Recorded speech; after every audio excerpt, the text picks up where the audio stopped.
ঠাকুর সরপঞ্চ, যিনি মোটা কুমারী মেয়েদের খুব পছন্দ করতেন। যখনই সেই ঠাকুর কোনো মোটা কুমারী মেয়েকে দেখতেন, তিনি এই কাজের জন্য দুজন ভৃত্য রেখেছিলেন। তারা সেই মেয়েকে তার বিছানায় পৌঁছে দিত এবং তারপর ঠাকুর সারা রাত তার সম্মানের সাথে খেলা করত। কিন্তু আশ্চর্যের বিষয় হল, যখন কোনো মোটা মেয়ে কাঁদত আর অনুনয় বিনয় করত, তখন তাকে সবচেয়ে বেশি পছন্দ হতো। কিন্তু যদি কোনো মেয়ে একবার ঠাকুরের বিছানায় আসত, ঠাকুর দ্বিতীয়বার তার দিকে তাকাতেও পছন্দ করত না। বিবাহিত নারীর দিকে সে চোখ তুলে তাকাত না। সে কেবল সেই সব মেয়েদের পছন্দ করত যারা একেবারে কুমারী। ভরা শরীরের মোটা মেয়েদের দেখে তো সে পাগল হয়ে যেত এবং যতক্ষণ না সে তার বিছানায় পৌঁছাত, ততক্ষণ সে শান্তিতে বসতে পারত না। কিন্তু একদিন এমন একটা মেয়ে তার জীবনে আসলো, তার এক কথায় ঠাকুরের পায়ের নিচ থেকে মাটি সরে গেল। মেয়েটা এমন কি বলেছিল, চলুন জানা যাক। সেই ঠাকুর গ্রামের না জানি কত মেয়ের জীবন নষ্ট করেছিল। এই ভরা শরীর আর মোটা মেয়েদের সম্মান নষ্ট করেছিল। এই ঠাকুরের সবচেয়ে বড় দুর্বলতা ছিল এটাই যে সে মোটা এবং ভরা শরীরের মেয়েদের সঙ্গে বিছানায় খেলা করত। প্রতিবার এই ঠাকুরের বিছানায় একজন নতুন মোটা মেয়ে থাকত। ঠাকুর তার সাথে সারা রাত ধরে সব রকমভাবে নিজের মনের ইচ্ছা পূরণ করত। সবচেয়ে অবাক করার মতো বিষয় হল, এই কাজের জন্য ঠাকুর দুজন বিশ্বস্ত ভৃত্য রেখেছিল, রাকেশ এবং সর্বণ। ঠাকুরের ভৃত্যরা সারা গ্রামে ঘুরে বেড়াত এবং ঠাকুরের জন্য মোটা ও ভরা শরীরের মেয়ে খুঁজে আনত। ঠাকুরের ভৃত্যরা এমনভাবে কাজ করত যে যখন তাদের কোনো মেয়ে পছন্দ হতো যা ঠাকুরের যোগ্য, অর্থাৎ মোটা এবং ভরা শরীরের, তারা প্রথমে তাকে ধন সম্পদের লোভ দেখাত এবং ঠাকুরের সাথে এক রাত কাটানোর জন্য রাজি করানোর চেষ্টা করত। যদি কোনো মেয়ে ঠাকুরের সাথে রাত কাটাতে অস্বীকার করত, তবে তারা তাকে জোর করে তুলে নিয়ে ঠাকুরের ঘরের সামনে হাজির করত। প্রথমে দাসীরা সেই মেয়েদের জোর করে প্রস্তুত করত। তারা কাঁদত এবং অনুনয় বিনয় করত, কিন্তু সমস্ত দাসীরা তাকে সাজিয়ে গুছিয়ে নববধূর মতো ঠাকুরের সামনে পেশ করত। ঠাকুর আসত এবং সারা রাত সেই মোটা মেয়েদের দিকে তাকিয়ে থাকত, তাদের সাথে খেলত এবং বিভিন্নভাবে আনন্দ উপভোগ করত। সে তাদের শরীরে হালকা করে দাঁত দিয়ে কামড়াত এবং যখন তারা আহ বা চিৎকার করত, ঠাকুর খুব মজা পেত। সে সারা রাত মেয়েদের ঘুমাতে দিত না। সে তাদের নগ্ন করে নিজের সামনে নাচাত, তাদের সাথে বিভিন্নভাবে আনন্দ নিত এবং সকাল হতেই তার ভৃত্য এসে সেই মেয়েকে ঘর থেকে নিয়ে যেত এবং প্রাসাদের বাইরে ছেড়ে দিত বা তাদের বাড়ি পর্যন্ত পৌঁছে দিত। কোনো মেয়ের বাবা মায়ের সাহস ছিল না যে ঠাকুরের সামনে কথা বলে। এমনকি সেই দুই ভৃত্যের সামনেও কেউ কথা বলতে পারত না। এই সিলসিলা অনেক বছর ধরে চলতে থাকে। তার ভৃত্য রাকেশ এবং সর্বণ ঠাকুরের জন্য মোটা মেয়ে খুঁজত এবং তাকে সাজিয়ে ঠাকুরের সামনে পেশ করত। যখন ঠাকুর তার ইচ্ছা পূরণ করে নিত, তখন এই চালাক ভৃত্যরা সেই মেয়েদের হুমকি দিত এবং ভয় দেখাত। যে মেয়ে চুপ থাকতে রাজি হতো তাকে ছেড়ে দেওয়া হতো। যদি কেউ বলতো যে সে ঠাকুরের এই রহস্য ফাঁস করে দেবে, তবে সেই মেয়েকে প্রাসাদের তয়খানায় পাতাল ঘরে বন্দি করে রাখা হতো এবং ৮-১০ দিন পর ছাড়া হতো। কিছু মেয়ে তো নিজের সম্মানের ভয়ে আত্মহত্যা করত। কিন্তু এমন এক সময় এলো যখন মোটা মেয়েরা গ্রাম ছেড়ে গায়েব হতে শুরু করল, কারণ মোটা মেয়েদের সাথে ধর্ষণ করা হতো এবং পরে বন্দি করে রাখা হতো। তাই মোটা মেয়েদের বাবা মায়েরা তাদের আগেই দূর দূরান্তের গ্রামে আত্মীয়দের বাড়িতে পাঠিয়ে দিত। আর ঠাকুরের ভয়ে তারা মিথ্যে করে ঠাকুরের কাছে এসে বলতো, ঈশ্বর জানেন আমাদের মেয়েদের আকাশ খেয়ে ফেলেছে না মাটি গিলে ফেলেছে। আমাদের মেয়েরা বাড়ি থেকে উধাও হয়ে যাচ্ছে এবং তাদের খুঁজে পাওয়া যাচ্ছে না। আপনি এই গ্রামের দায়িত্বশীল ব্যক্তি, আমরা আপনার কাছে অনুরোধ করছি আমাদের মেয়েদের খুঁজে বের করা হোক। ঠাকুর এবং তার ভৃত্যরা তাদের বাবা মায়েদের সাথে নানা রকম কথা বলতো, অজুহাত দেখাতো এবং তাদের সান্ত্বনা দিয়ে বলতো, আমরা আমাদের পক্ষ থেকে পুরোপুরি চেষ্টা করব, তোমরা তোমাদের মেয়েদের তাড়াতাড়ি ফিরে পাবে। এরপর প্রতিদিন মেয়েরা নিখোঁজ হতে লাগল। গ্রামে ভয় ছড়িয়ে পড়ল। এখন ঠাকুর সেখানে একটিও মোটা মেয়ে দেখতে পেত না। তার ভৃত্যরাও সারা গ্রামে খুঁজে খুঁজে ক্লান্ত হয়ে গিয়েছিল। তখন ঠাকুর দূরের এক গ্রামে, যেখানে অনেক মোটা সুন্দরী মেয়ে ছিল, সেখানে একটি আলিশান বিশাল প্রাসাদ তৈরি করাল এবং সেই প্রাসাদের দায়িত্ব তার ভৃত্য রাকেশ এবং সর্বণকে দিল। রাকেশ এবং সর্বণও সেই গ্রামে একটি বাড়ি নিয়ে থাকতে শুরু করল। রাকেশ সেখানকার মোটা মেয়েদের ঠাকুরের কাছে বিছানায় আনার চেষ্টা করত, কিন্তু সেটা নতুন গ্রাম হওয়ায় সে একটি মেয়েকেও ঠাকুরের কাছে পাঠাতে পারেনি। সেই শহরে ঠাকুরকে আসতে মাত্র কয়েকদিন হয়েছিল। ঠাকুর তার ভৃত্য রাকেশকে নিয়ে ঘুরতে বেরোল। সেই গ্রামেই ঠাকুরের নজর পড়ল এক অত্যন্ত সুন্দরী এবং মোটা মেয়ের উপর, যে একেবারে কুমারী বলে মনে হচ্ছিল। সেই মেয়েকে দেখে এই অয়াস লম্পট ঠাকুরের মুখে লালা ঝরতে লাগল। ঠাকুর তার ভৃত্য রাকেশকে বলল, এই মেয়ের ঠিকানা জোগাড় করো, সে কোথাকার এবং কে, আর যত তাড়াতাড়ি সম্ভব এই মেয়েকে আমার বিছানায় নিয়ে এসো, আমি এর সাথে রাত কাটাতে চাই। রাকেশ ঠাকুরকে সমস্ত তথ্য দিল। রাকেশ জানালো যে এ তো আপনার ভৃত্য সর্বণের মেয়ে। সেই ভৃত্য সর্বণকে ঠাকুর পুরনো প্রাসাদের দেখাশোনার জন্য 2 দিনের জন্য পাঠিয়ে দিয়েছিল। এই মেয়েটি সেই বিশেষ ভৃত্য সর্বণেরই মেয়ে নিকলি। পরের দিন সকালে ঠাকুর হুকুম দিল, আজ সর্বণের মেয়েকে আমার ঘরে নিয়ে এসো, আমি তার সাথে আমার ইচ্ছা পূরণ করতে চাই। অনেক দিন আমি কোনো মেয়ের সাথে এক রাতও কাটাইনি।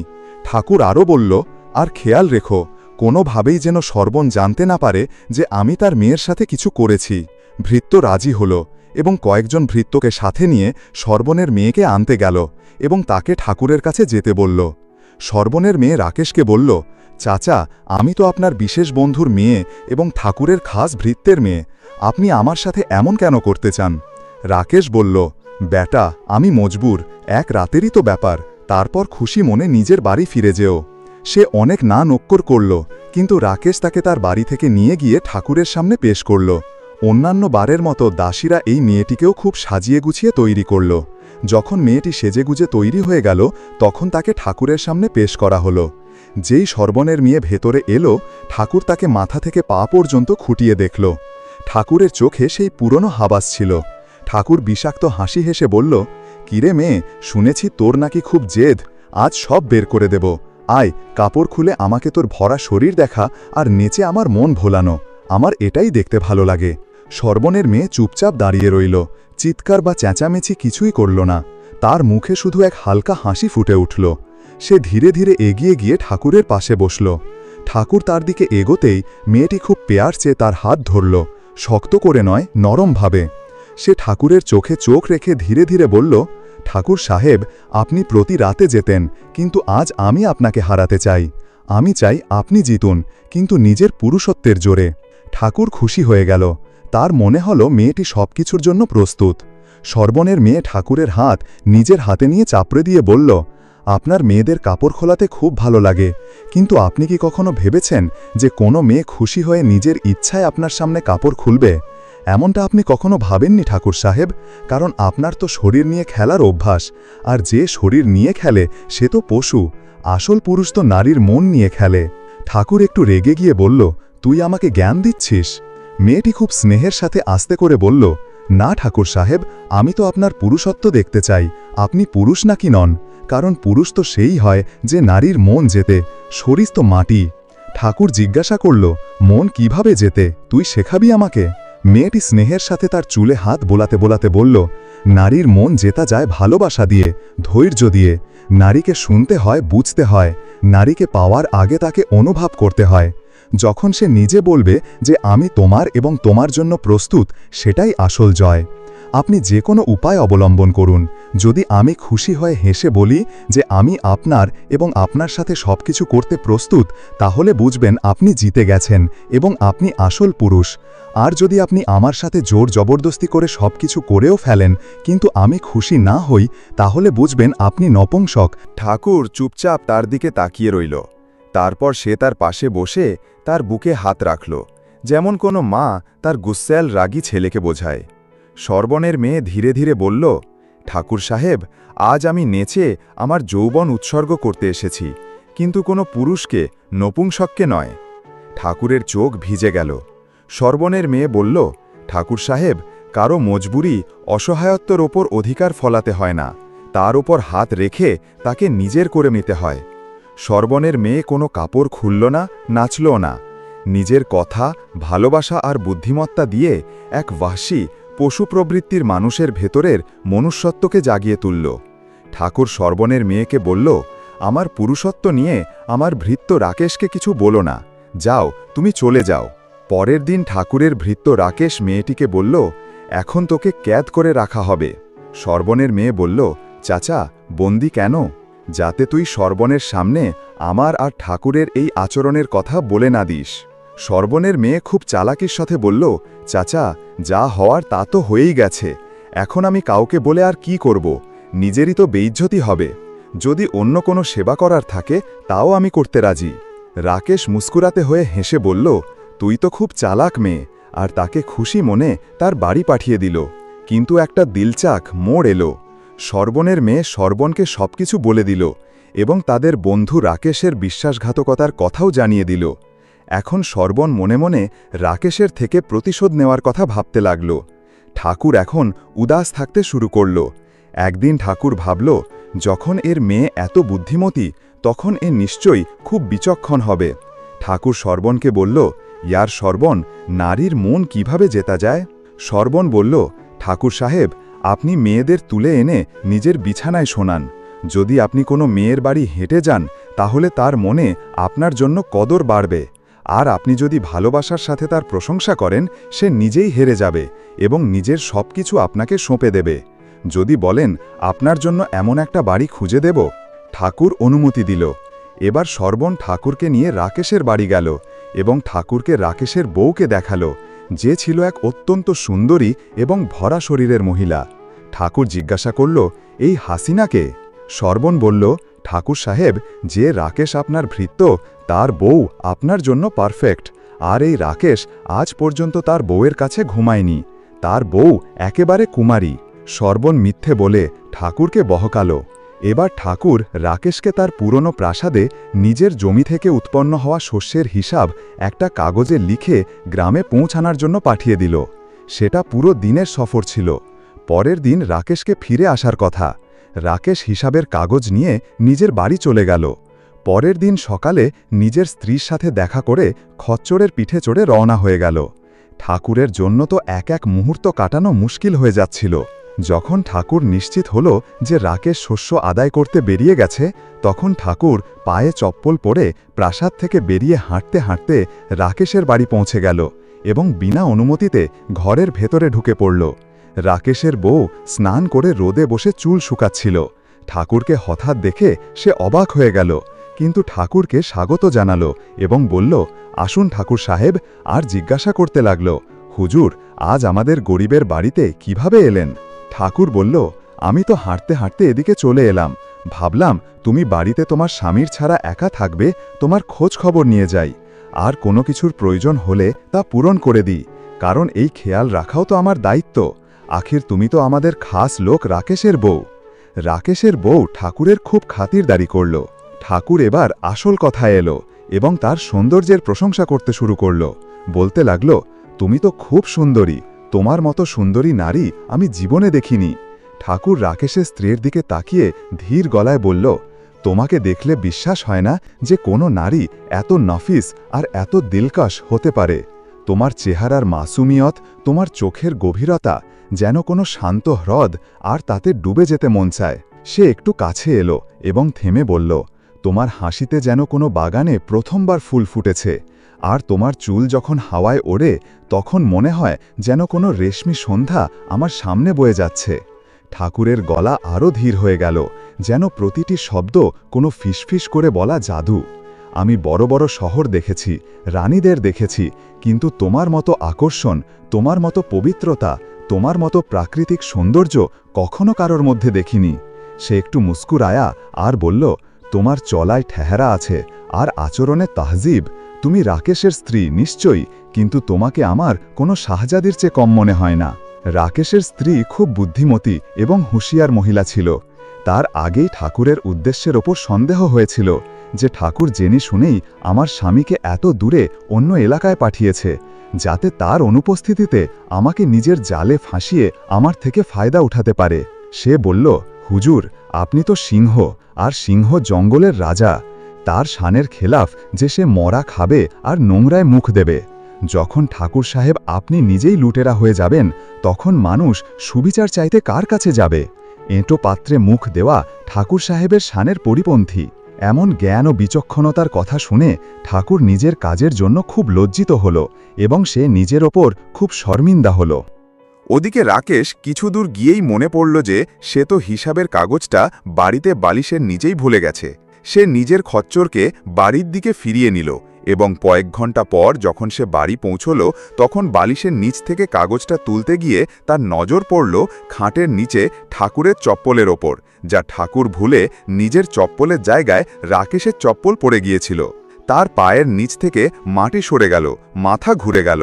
সে বুঝে গেল যে ঠাকুর তাকে সফরে এজন্যই পাঠিয়েছিল যাতে সে আমার স্ত্রীর সাথে নিজের উদ্দেশ্য পূরণ করতে পারে, এবং সে তার উদ্দেশ্যে সফলও হয়েছে। রাকেশ চুপচাপ কিছু না বলে বাড়ি থেকে বেরিয়ে গেল এবং সেই কাগজ নিয়ে নিজের সফরে রওনা হয়ে গেল।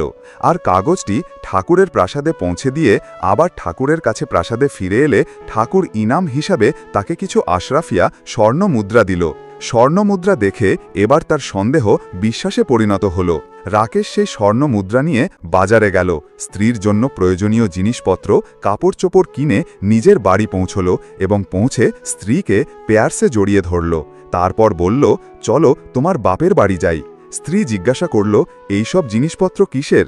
রাকেশ বলল, এগুলো ঠাকুর ইনাম দিয়েছেন, আর আমি চাই তুমি এগুলো পরে তোমার বাড়ির লোকদের দেখাও আর বলো যে ঠাকুর উপহার দিয়েছেন। রাকেশের স্ত্রী বলল, ঠিক আছে, আপনার যেমন ভালো লাগে তেমনই করব। এরপর স্ত্রী তৈরি হয়ে গেল এবং নিজের স্বামী রাকেশের সাথে বাপের বাড়ির জন্য রওনা হল। রাকেশের শ্বশুরবাড়ির লোকেরা তাদের জামাই এবং মেয়ের জন্য আনা এত জিনিস দেখে খুশি হয়ে গেল। রাকেশ স্ত্রীকে বাপের বাড়ি ছেড়ে চুপচাপ নিজের বাড়ি ফিরে এলো।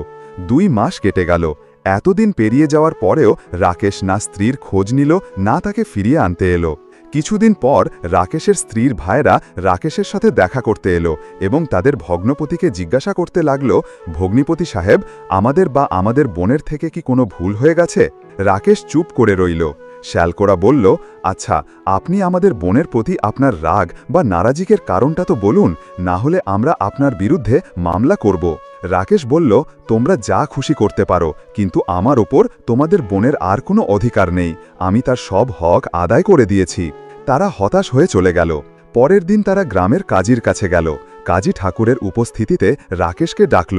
মেয়ের ভাইরা বলল, ওপরওয়ালা ঠাকুর আর কাজী সাহেবকে সালামাত ও কায়েম দায়েম রাখুন।